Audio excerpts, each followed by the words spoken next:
Millions of people die every year because of lack of access to clean drinking water. And it's been a serious problem that scientists have been trying to tackle, desalination, turning unpotable water into something that we could actually drink.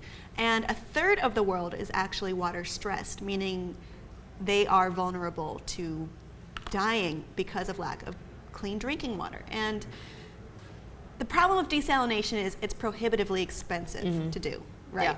And with the current techniques. But there's a new technique that actually looks like has potential. Yeah, it could be promising. Yeah. So generally speaking, the way that we desalinate water is it's a membrane technique, right? So salt water has salt in it. It's a big what? It's a solute. Salt is larger than a certain size, so you can put a membrane in the water. The water will fall through the membrane, and the salt won't.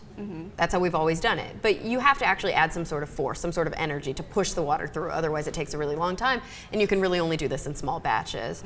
But these researchers at the University of Texas Austin and the University of Marburg have developed, it's a small chip, kind of looks like your necklace. What up? Yeah, what up? And the idea here is that they can pass low voltage, a small electrical current, it looks like about 3 volts, through this plastic chip that they filled with seawater, and it shunts the salt, because that's an ion, so it's going to react with the electricity and be shunted in one direction, and the fresh water will start to form a little reservoir in the other direction. They're only doing it at a level that's about this big right now. Yeah, that was one of the main problems with this. I read it was they can only achieve 25% desalination at this point, and what was it like in a day they could desalinate 1 nanoliter of water? Much. That's a billionth of a liter, isn't it? That's so low. So we're talking about a reservoir in a tiny chip. We're talking about it only being 25% effective. It needs to be 99% effective in order for a person to be able to drink salt water and not deal with all of the health effects like crenation,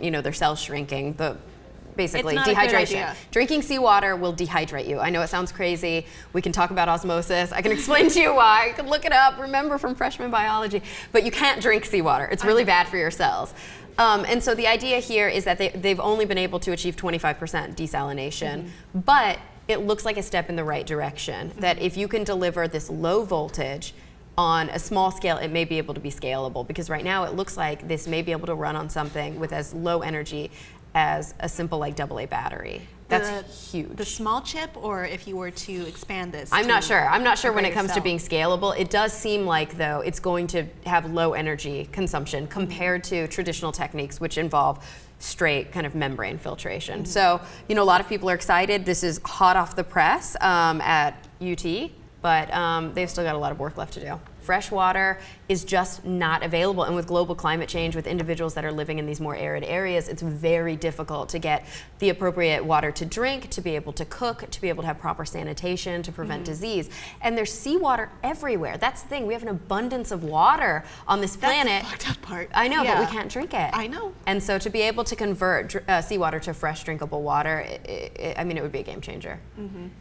So baby steps, nano steps. Nano steps, yeah. Looks like it. Yeah.